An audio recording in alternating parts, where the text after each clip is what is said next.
Hermano, yo les ruego por favor que vayan en sus Biblias al Evangelio de Lucas. Lucas capítulo 23, y vamos a leer los versículos 39 al 43. Dice así la palabra del Señor: y uno de los malhechores que estaban colgados allí le lanzaba insultos diciendo: ¿no eres tú el Cristo? Sálvate a ti mismo y a nosotros.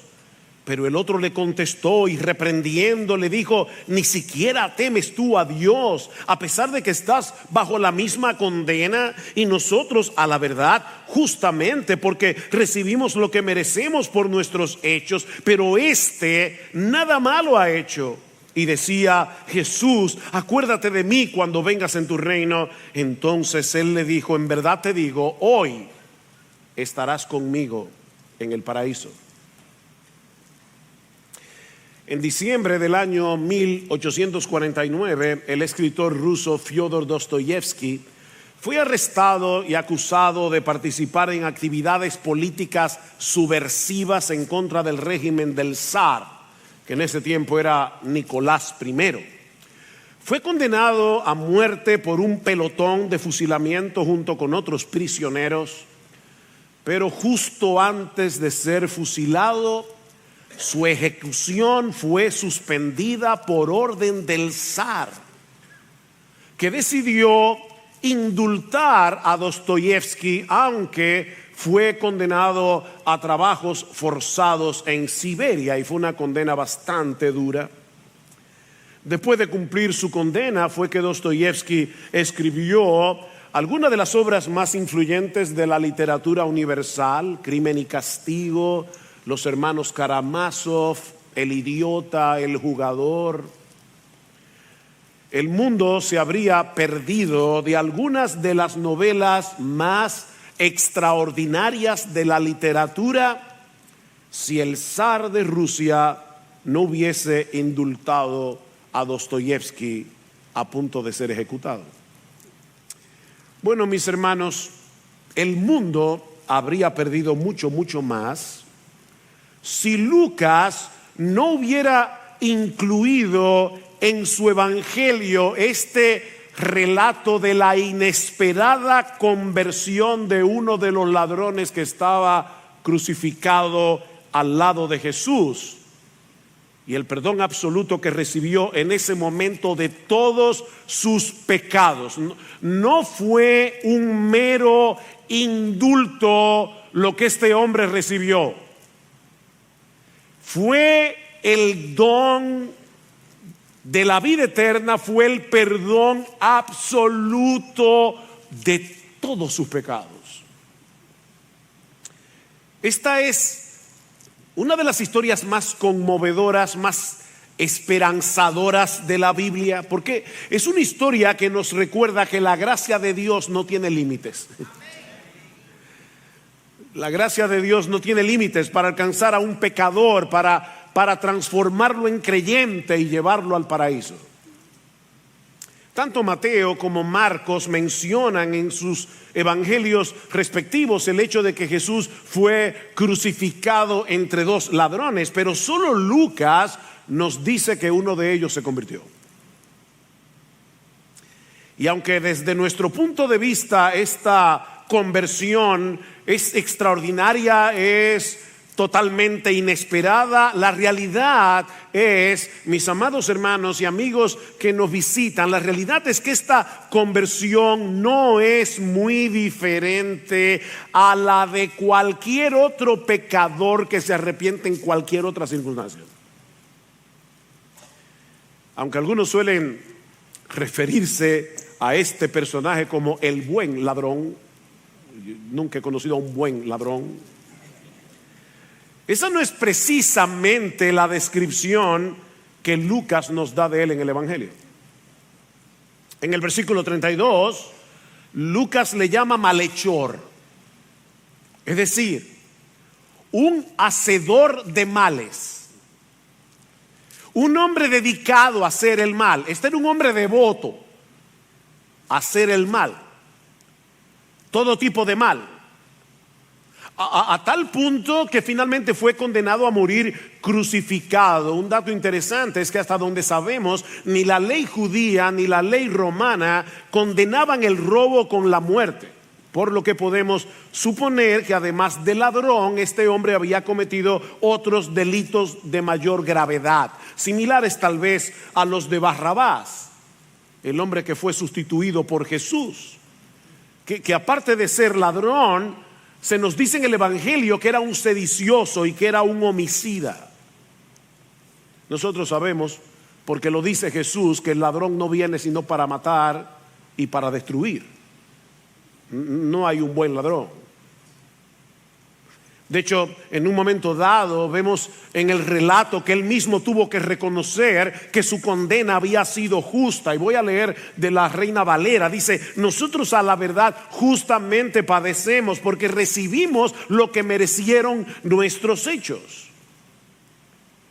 Este hombre no se estaba defendiendo. Él sabía lo que había hecho. Él sabía que su estilo de vida lo habían llevado a esa cruz. Por otra parte, también sabemos de él que había sido un blasfemo endurecido, sin afecto natural.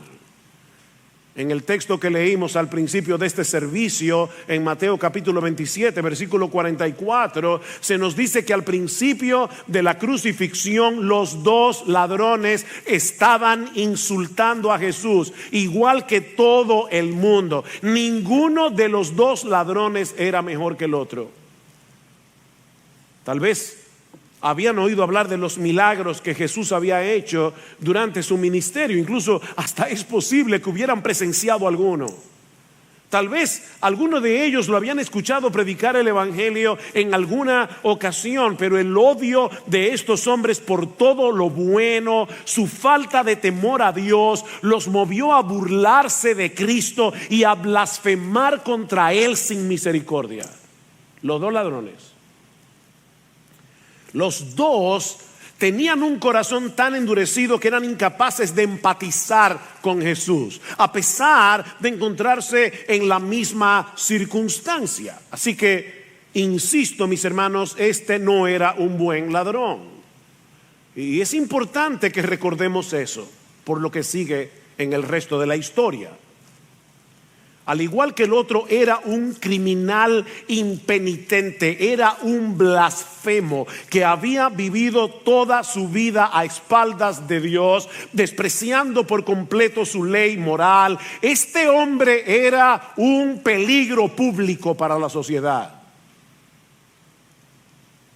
Pero algo extraordinario sucedió en el corazón de este hombre, que lo transformó de tal manera que pudo llevar a cabo uno de los actos de fe más sorprendentes que encontramos en toda la Biblia. Y de verdad, yo me atrevo a decir, uno de los actos de fe más extraordinarios que encontramos en toda la historia de la iglesia. Versículo 42, y le decía: Jesús, acuérdate de mí cuando vengas en tu reino. Miren, mis hermanos, si hubo un momento en el que Jesús fuera menos creíble, era en ese momento. Colgado de esa cruz, Jesús parecía cualquier cosa menos un rey y un salvador. Los dos estaban agonizando sin posibilidad alguna de sobrevivir a esa tortura, pero aún así este hombre le pide a Cristo en oración que se acuerde de él cuando regrese a establecer su reino. ¿Qué oración? ¿Qué fue lo que sucedió en el interior de este hombre? O sea, ¿cómo fue que se produjo en él este cambio tan dramático desde que comenzó la crucifixión y él estaba blasfemando, insultando a Jesús, hasta este momento en que le pide lo que le pide? ¿Qué pasó ahí? Bueno, aquí es donde esta historia, aunque en algunos aspectos muy inusual, se parece a los de cualquier persona que se convierte a Cristo. Aquí es donde comenzamos a ver puntos de contacto. La palabra convertirse, lo que significa es volverse de nuestros pecados, volvernos de nuestros pecados hacia Dios. Eso es lo que significa. Y cada vez que un pecador se convierte, eso ocurre por el poder del Espíritu Santo obrando en nuestra mente y en nuestro corazón por medio de la verdad de la palabra de Dios. Cada vez que Dios transforma a un incrédulo en creyente, es por medio de su verdad, obrando en la mente y en el corazón por el poder del Espíritu Santo. Dice en Santiago 1:18, Él de su voluntad nos hizo nacer por la palabra de verdad. ¿Quién tomó la iniciativa? Dios. Él de su voluntad, ¿qué hizo? Nos hizo nacer de nuevo. ¿Y cómo? Por la palabra de verdad. Y en primera de Pedro capítulo 1 versículo 23, Pedro dice prácticamente lo mismo, que fuimos renacidos, es decir, Dios produjo en nosotros el nuevo nacimiento. Fíjense que es una voz pasiva. Nosotros no hicimos nada para nacer de nuevo, así como tú no hiciste nada para que tus padres te parieran, para que tus padres te concibieran. Nosotros no hicimos absolutamente nada para nacer de nuevo. Dios nos parió otra vez. ¿Y cómo lo hizo? Dice Pedro, no de simiente corruptible, sino de incorruptible por la palabra de Dios que vive y permanece para siempre. Dios usó su palabra, su verdad, para transformar el corazón de este hombre y hacerle entender por lo menos dos cosas. Dos cosas, mi amigo que estás aquí en esta mañana, que tú necesitas entender si tú quieres ser salvo. En primer lugar, ¿cuál era su verdadera condición delante de Dios? Noten una vez más sus palabras en el versículo 40, pero el otro le contestó y reprendiendo le dijo, ¿ni siquiera temes tú a Dios a pesar de estar bajo la misma condena? ¿Ni aún le temes tú a Dios? La verdad es que él tampoco había tenido esa clase de temor. Pero Dios hizo una obra, sus ojos han sido abiertos, su conciencia ha sido despertada a la realidad de la justicia de Dios y del juicio venidero. ¿Cómo es posible que sigas insultando a Jesús?, le dice este hombre al otro. Él está muriendo en total inocencia, pero tú y yo somos culpables. Tú y yo merecemos estar en esta cruz. Tú y yo merecemos la ira justa de Dios. De repente este hombre comprendió el enorme peligro en el que estaba. Es por eso que noten que su oración no tiene absolutamente nada que ver con el presente. Él no le pidió al Señor como el otro, sálvate a ti mismo y a nosotros. Ni siquiera le pidió, Señor Jesús, por favor, alivia este martirio, que acabe rápido. No, él estaba mirando más allá, él estaba mirando al otro lado de la muerte, y por ello le pide a Jesús que se acuerde de él cuando venga a implantar su reino. Mi amigo, nadie puede ser salvo hasta que se vea a sí mismo como un pecador condenado. Dice Jesús, los sanos no tienen necesidad de médicos, son los enfermos. Nadie hace una cita médica para decirle al doctor en la consulta, doctor, yo vine solamente para decirle que me siento súper bien. No, los sanos no tienen necesidad de médico, son los enfermos. Y déjame decirte algo, mi amigo, tú no tienes que haber cometido los mismos delitos de este hombre para estar en esa misma condición. Dice en Romanos capítulo 3 versículo 10 al 12 que en este mundo no hay ni uno solo que sea justo, ni uno solo que haga lo bueno, ni uno solo que busque a Dios. No hay una sola persona en el mundo entero, según el criterio de Dios, que haga lo bueno, que sea justo, ni uno solo. Todos nosotros pecamos continuamente contra los dos mandamientos más importantes. ¿Cuáles son los dos mandamientos más importantes de la ley? Amarás al Señor tu Dios con todo tu corazón, con toda tu alma, con todas tus fuerzas, con toda tu mente, y al prójimo como a ti mismo. Nosotros no hacemos eso ni por un microsegundo de nuestra existencia. Tú y yo, mi amigo, vivimos violando la ley de Dios cada segundo, cada microsegundo de nuestra existencia. Mi amigo, cada vez que tú y yo respiramos, pecamos. Porque no vivimos para la gloria de Dios, sino para nosotros mismos. Pero Dios no solo le abrió los ojos para que viera la magnitud de su pecado, sino también para que en medio del dolor y la agonía de la cruz, este hombre fuera capaz de ver la gloria y la majestad del que estaba crucificado al lado suyo. En el versículo 41 dice: este no ha hecho ningún mal. Este no ha hecho ningún mal. El Espíritu de Dios le reveló la absoluta inocencia de Cristo. Él no era un blasfemo como los sacerdotes y los gobernantes decían. Ese crucificado era el Rey de Israel, era el Salvador de los pecadores. Jesús, acuérdate de mí cuando vengas en tu reino. Ven, hermanos, no hay ninguna duda allí. Ningún asomo de duda. Esta oración no es un por si acaso. Bueno, yo no sé, Señor, pero si eso es verdad. Yo sé que yo he hecho esta historia antes, pero me acuerdo la primera vez que yo escuché el Evangelio fue una oración de por si acaso. Yo le dije a Dios: mira, Dios, honestamente yo no sé si tú existes. Yo no sé si lo que estos evangélicos dicen es verdad. De hecho, yo ni siquiera sé que si tú me estás oyendo. Tal vez estoy aquí como un tonto hablándole a nadie. Pero por si acaso, si tú estás ahí, por favor, yo te quiero conocer. Ese es el tipo de oración por si acaso. No, esta no es una oración por si acaso.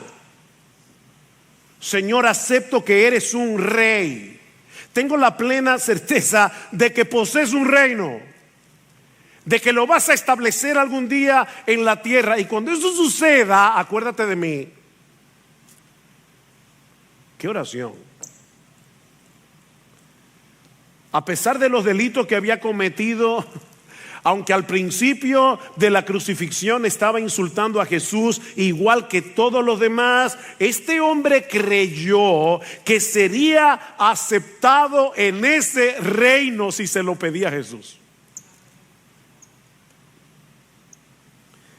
Este ladrón moribundo no tuvo mucha oportunidad de manifestar los frutos de su conversión, pero en el corto tiempo que dispuso evidenció que tenía una fe vigorosa y fuerte.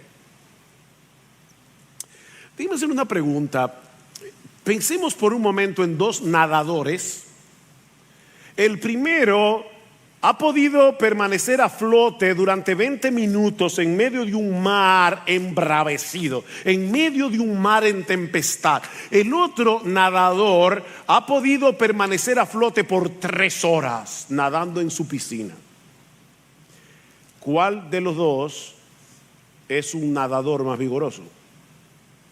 No el que duró 3 horas, sino el que duró 20 minutos en un mar en tempestad.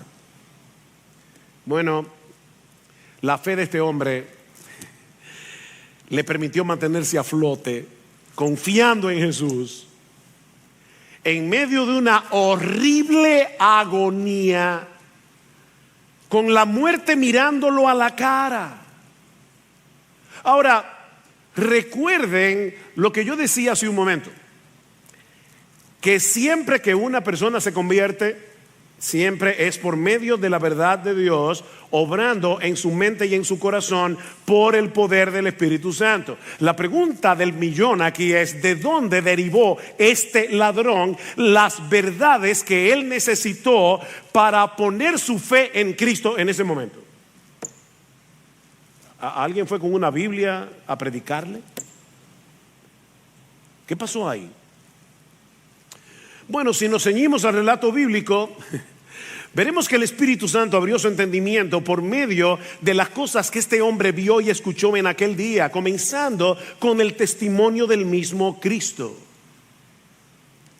El Señor había sido burlado, masacrado a golpes durante casi toda la noche. Lo habían coronado de espinas y, como leímos al principio de este servicio, le golpearon después con una caña para que las espinas se le clavaran en la sien con más profundidad. Cuando Cristo llegó a la cruz era una masa de sangre. Y aún después de haberle crucificado, lo seguían maltratando, lo seguían insultando.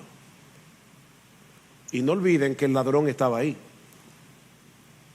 Y podemos suponer que este malhechor estaba contemplando atentamente la reacción de Jesús ante toda esa avalancha de odio, ante toda esa avalancha de crueldad, de desprecio que se había volcado contra él. Noten el versículo 28. Dice en el 27 que le seguía una gran multitud del pueblo y de mujeres que lloraban y se lamentaban por él. Pero Jesús, volviéndose a ellas, dijo: hijas de Jerusalén. Y tiene que haber sido en voz alta.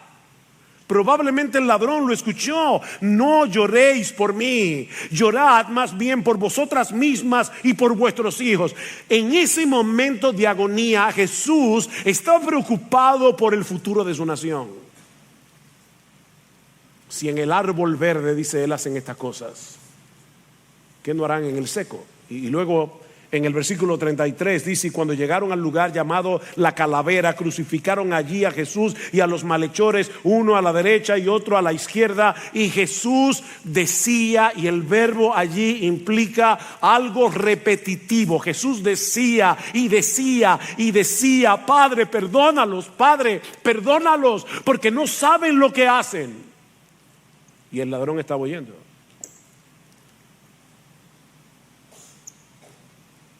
Este malhechor estuvo ahí todo el tiempo, contemplando la majestad de Jesús, envuelta en una singular y maravillosa mansedumbre, preocupado por su pueblo y orando por todos los que habían arremetido contra él. Pero luego estaban los insultos.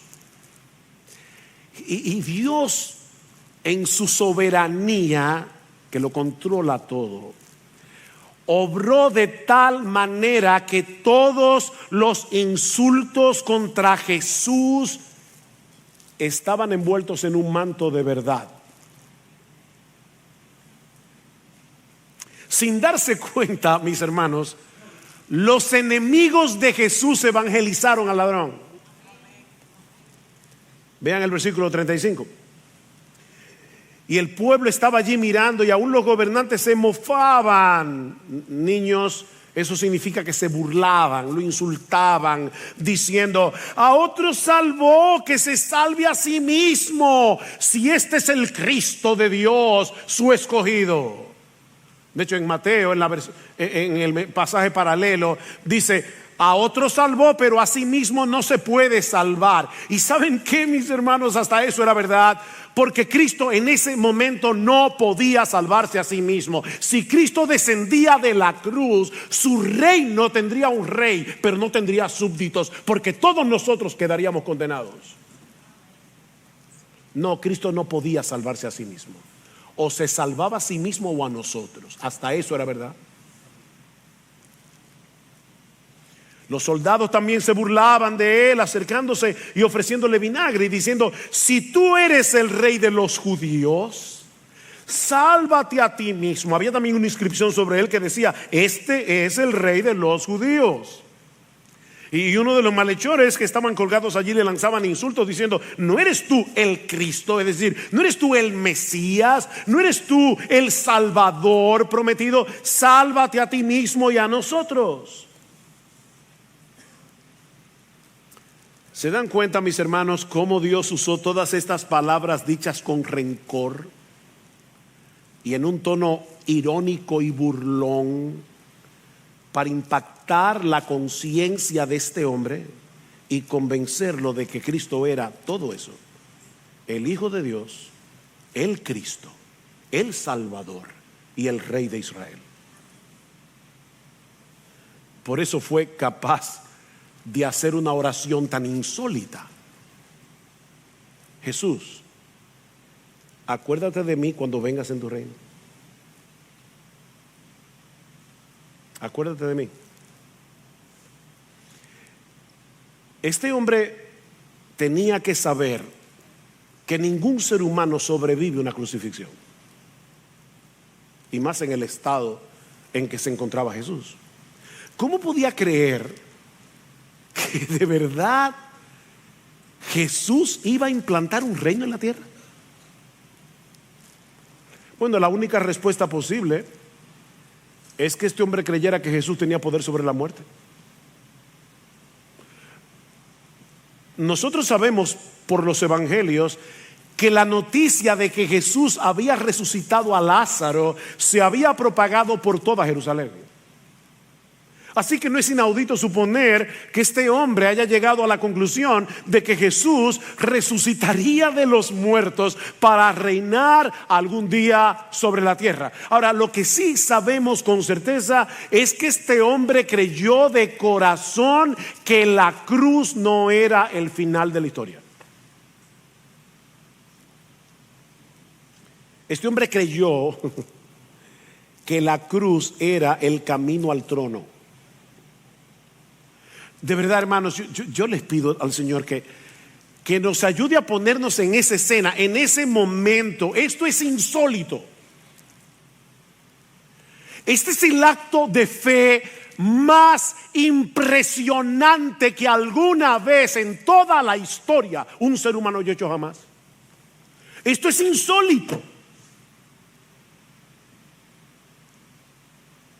Acuérdate de mí cuando vengas en tu reino. ¿Y saben cuál fue la respuesta de Jesús? En verdad te digo que hoy estarás conmigo en el paraíso. No en el purgatorio.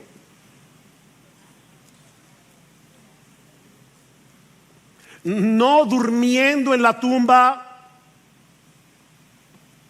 como creen algunos en el día de hoy. Hoy. No en un futuro distante, quién sabe cuándo. Mis hermanos, cuando el corazón de este criminal blasfemo dejó de latir, él abrió sus ojos en la gloria.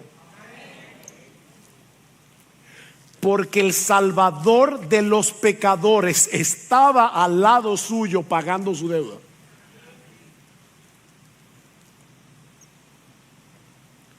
Mis hermanos, la cruz es el árbol de la vida que nos abre las puertas del paraíso.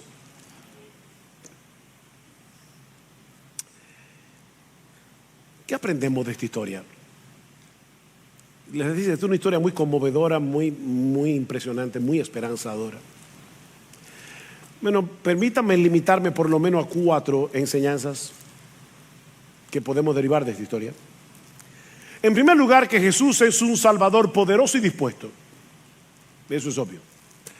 Jesús es un Salvador poderoso y dispuesto. Si alguna vez hubo un hombre muriendo en desesperanza, era este ladrón crucificado. No solo había vivido la mayor parte de su vida haciendo lo malo, sino que él había decidido morir como había vivido.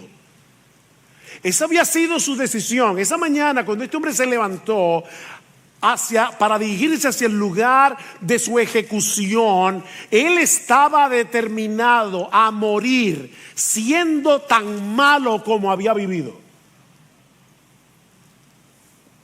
Lo menos que este hombre esperaba era estar ese día en el paraíso.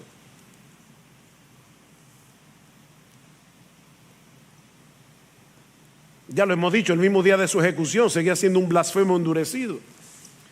Era muy grande su maldad, era muy difícil su circunstancia, pero Cristo es un gran Salvador. Y aún agonizando en esa cruz, Él fue capaz de vencer cualquier obstáculo en el corazón de este hombre para que voluntariamente se entregara a Él.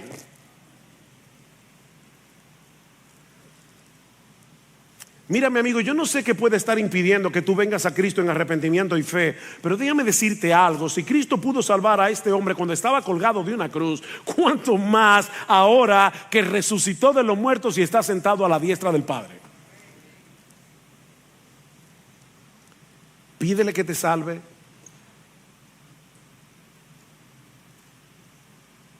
Esta fue una oración muy simple y fue respondida. Tú no tienes que tener un verbo impresionante para que Dios te atienda. Pídele que te salve, pídele que transforme tu corazón, pídele ahora, pídele, mi amigo, que tenga misericordia de ti, que perdone tus pecados. Porque no hay obstáculo en el mundo que pueda impedir la salvación de un pecador que venga a Cristo clamando por misericordia. Jesús es un gran salvador y siempre está dispuesto a salvar. Tan pronto este hombre clamó,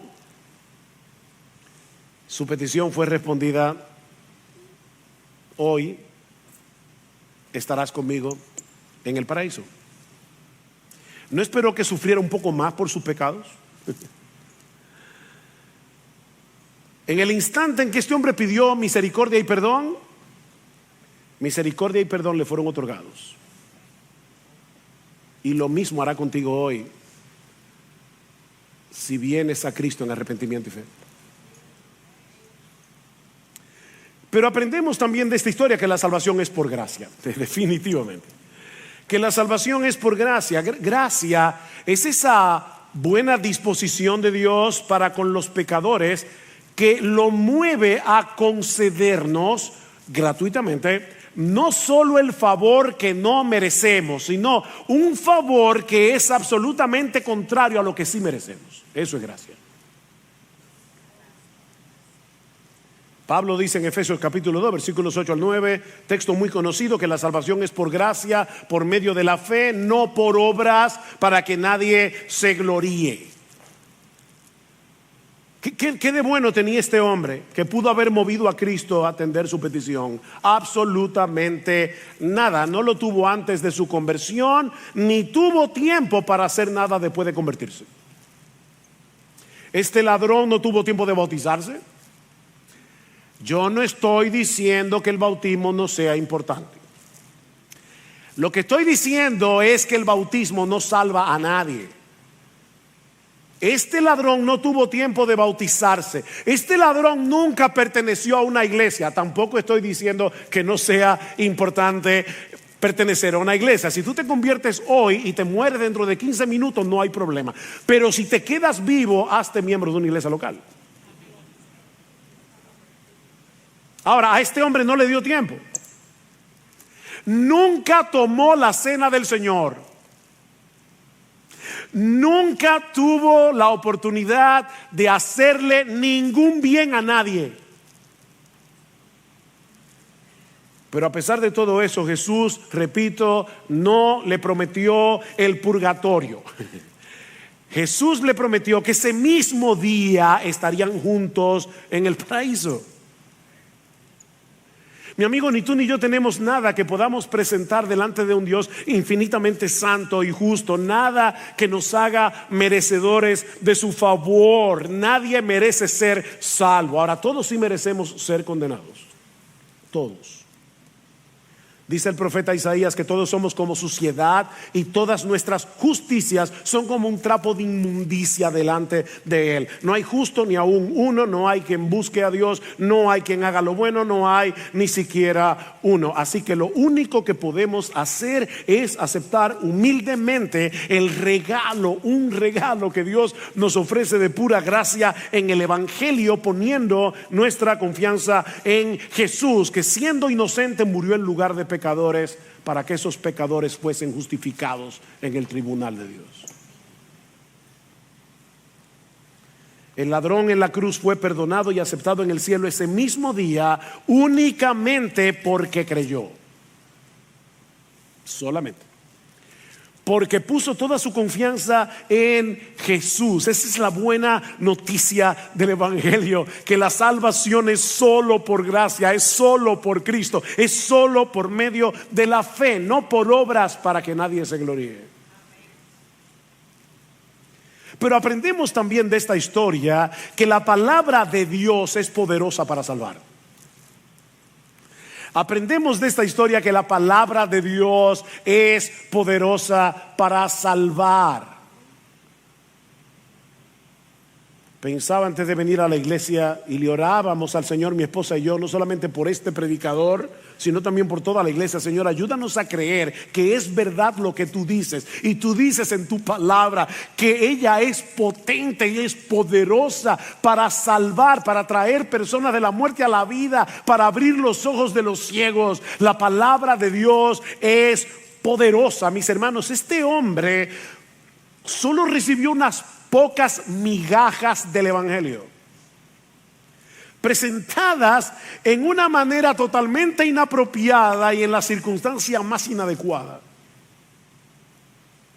Pero esas migajas fueron suficientes para cambiar su corazón de piedra en uno de carne. Pablo dice en Romanos 1:16 que el Evangelio es poder de Dios para salvación. Y en 1 Corintios capítulo 1 versículo 21 Pablo dice que a Dios le agradó salvar a los creyentes por la locura de la predicación de su palabra. Y ahora Pablo aclara, porque los judíos piden señales. Yo quiero ir a una iglesia donde yo vea milagros. Yo quiero ir a una iglesia donde los cojos salgan caminando, donde los ciegos vean. Entonces yo voy a creer de verdad que Dios existe. No, eso es lo que pedían los judíos: señales, milagros. Los griegos, sabiduría. Yo quiero una oratoria rimbombante, algo que yo no pueda entender. Pero nosotros predicamos a Cristo crucificado. Para los judíos ciertamente tropezadero, para los gentiles una locura, mas para los llamados, así judíos como griegos, Cristo es poder de Dios y sabiduría de Dios. Mi hermano, sigue predicando el Evangelio a tus familiares y a tus amigos, aunque ahora los rechacen, aunque ahora se burlen de ti. Porque el Evangelio puede vencer al más obstinado de los hombres y transformarlos por completo en el asiento mismo de su personalidad. Y si quieres una prueba, mírate en el espejo. Lo hizo contigo si tú eres creyente, lo hizo conmigo, y puede hacerlo con ellos también.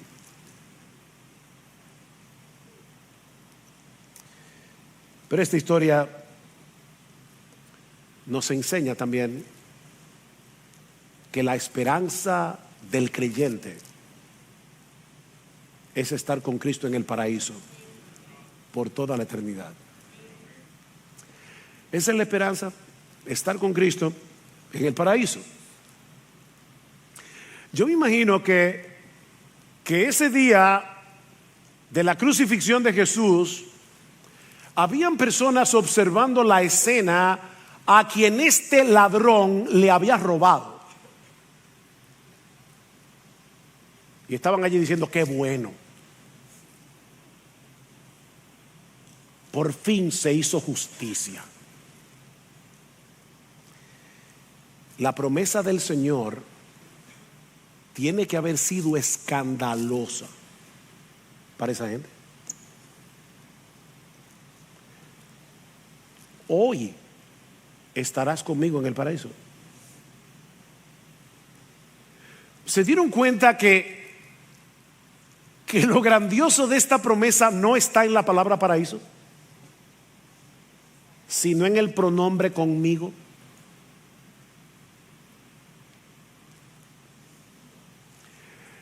Que Jesús le ofrezca el paraíso a un criminal ya es bastante escandaloso.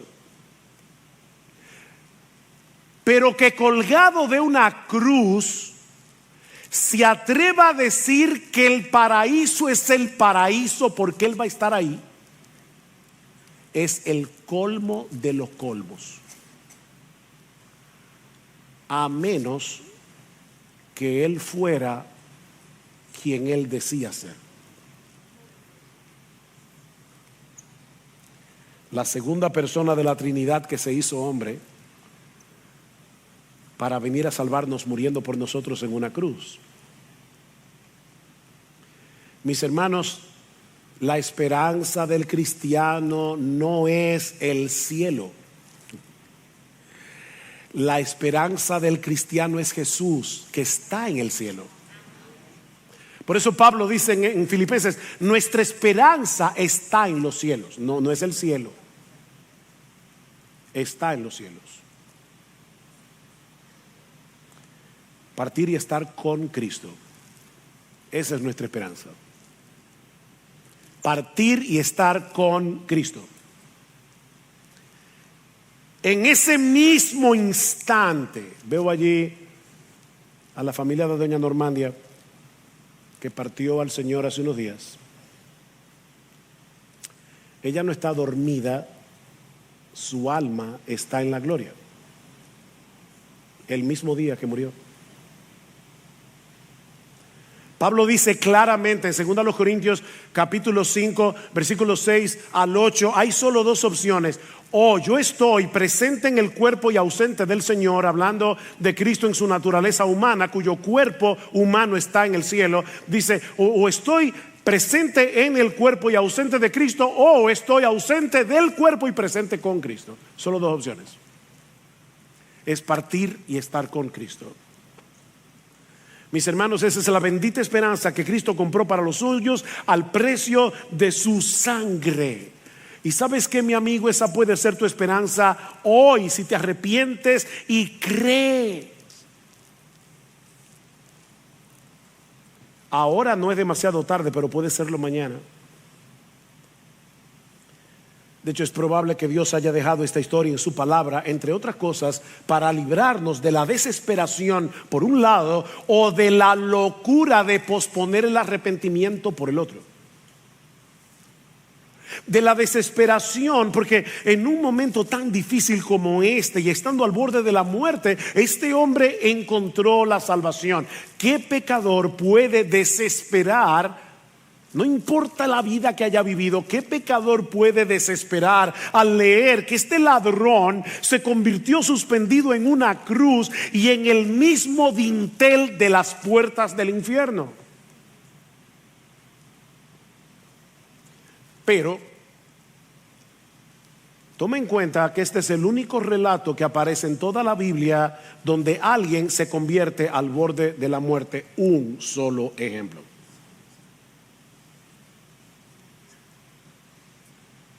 Jóvenes, ustedes creen que tienen toda la vida por delante. Eso es un engaño. No importa la edad que tú tengas, nadie tiene la menor idea de cuándo ni cómo morirá. Nadie. No olvides que al lado de Jesús había otro ladrón que murió en la misma dureza y en la misma impiedad en lo que había vivido. Porque sabes que generalmente los hombres mueren como viven. Generalmente. No desprecies la oportunidad que Dios te está brindando hoy. Tú estás aquí en este lugar tan cómodo, escuchando tranquilamente el mensaje del Evangelio. Eso es un privilegio. No lo desprecies. Porque a medida que pasa el tiempo, tu corazón se endurece más y más y más. La conversión de este ladrón moribundo no es la regla, es la excepción. Mi amigo, tú has tenido hoy un privilegio muchísimo mayor que el de este ladrón. Él creyó cuando Cristo estaba muriendo en una cruz, nosotros sabemos que resucitó. Él creyó habiendo escuchado algunas pocas verdades dichas en tono de burla. Tú has escuchado cómodamente este mensaje y quién sabe cuántos mensajes, cuántas veces tú has escuchado este glorioso evangelio de la gloria de Cristo cientos de veces a lo largo de toda tu vida.